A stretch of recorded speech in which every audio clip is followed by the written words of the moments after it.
అన్ని దంపతులు అలాగే పొంగిపోతూ ఉన్నారు. బాల్యంలోనే ఆయన ఎంత గొప్పవాడో చెప్తున్నారు. అతడు కుశాగ్రబుద్ధి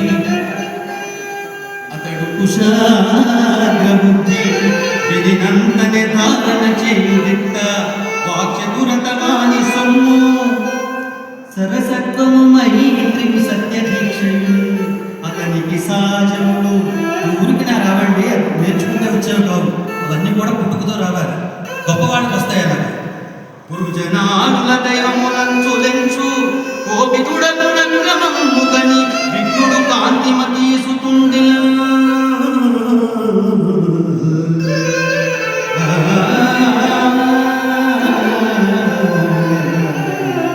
ఈ విధంగా ఇలయ పెరుమాళ్ సకల సత్గుణోత్పన్నతులైనాడు.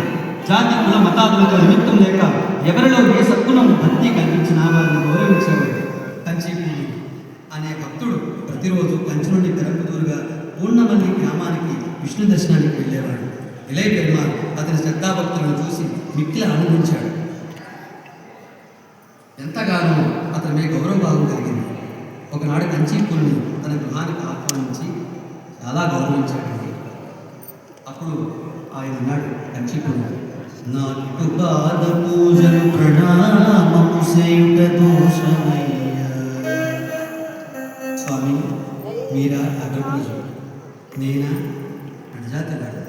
నాటు పాద పూజలు ప్రణామము చేయుట దోషమయ్య.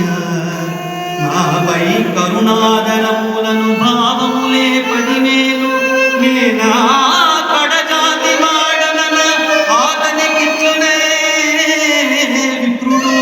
అయ్యా మీరా కమలేషు భక్తులిక అంచజనగ్రజ వేదమేటికి అంచజనగ్రజ వేదమేటికి.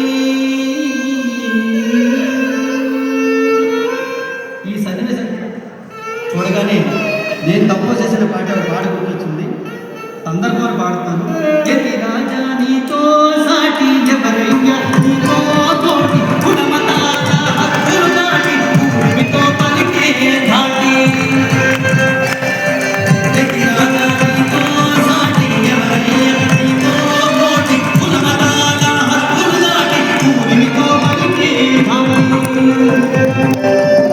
గుణమతాల హక్కులు దాటి భూమితో పలికే ధాటి.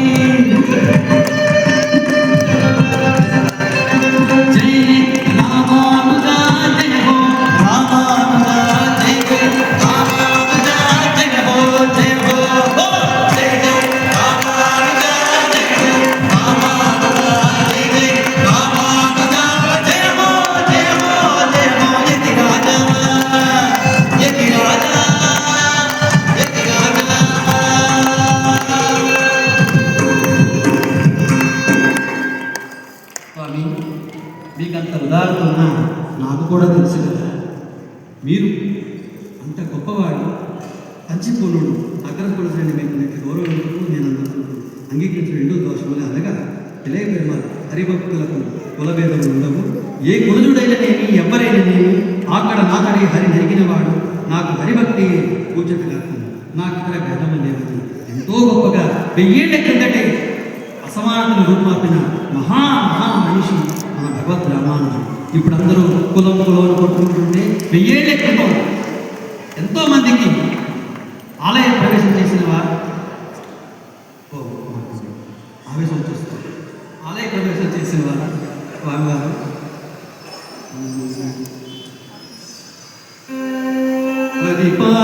పరిపాదములనాశ్రయించి నిరతాచనం చలుపువారు. పరిపాదములనాశ్రయించి నిరతాచనం చలుపువారు. హరి హరి హరి అని నామము దిగ్భాగములు తెలుపువారు. పరమ పూజలు వారి పదమూలి శిరమున దానము నేను. పరమ పూజలు వారి పదమూలి శిరమున దానము నేను. పరిశీలింపను జాతియం కులం వంశవర్గమే. పరిశీలింపను జాతియం కులం వంశవర్గమే.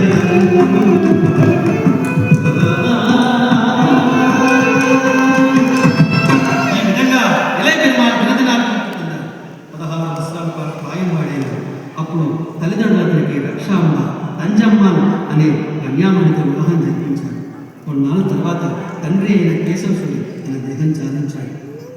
ఇక్కడ చెప్పుకోవాలండి, ఈ మధ్యన భార్యాభర్తలు గుడికి వెళ్ళారండి. వెళ్ళి ఆవిడ అడిగింది, ఏమండి భగవంతుడు చూస్తారు కదా, అవును చాలా బాగున్నాడండి. అవును, మీరు ఏం కోరుకున్నారండి? అండ్ ఒకటి చూడు, ఇప్పుడు ఏం చెప్తే ఎంత వస్తున్నాడు, నువ్వేం కోరుకున్నావు చెప్పాను. నేను ఏదో కోరుకున్నాను, మీరేం కోరుకున్నారండి? కాదు నువ్వే చెప్పాను. బాగుండదేమో, నేను మన భార్యాభర్త సంబంధం 7 జన్మలు అంటారు కదా, 7 జన్మలో మీరే నాకు భర్తగా కావాలనుకుంటున్నానండి అన్నాడు. చాలా సంతోషం అని నడుస్తున్నట్టు. ఏమండి చెప్పండి, మీరేం కోరుకున్నారు? అది ఇప్పుడు అవసరం లేదు, చెప్పాల్సిందే.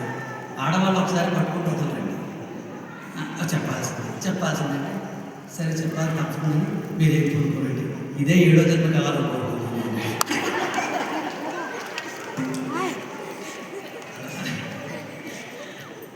భర్త భార్య కూడా ఎలా ఉండాలంటే పెద్దలు చెప్పారు, 63లా ఉండాలి అన్నారు, 36లా ఉండకూడదు అంటారు. సో మీరే చూసుకోండి, 36 ఎలా ఉంటే 63 ఉంటాయి.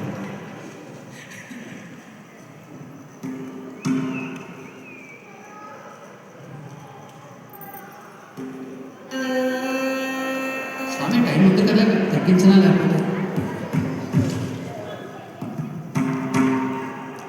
ఇలై పెరుమాళ్ కొన్నాళ్ళ తర్వాత తండ్రి అయిన కేశవసుడు తన దేహం చాలించాడు. ఇలై పెరుమాళ్ కుటుంబంతో తరలి వెళ్ళి కాంచీపురంలో నివాసం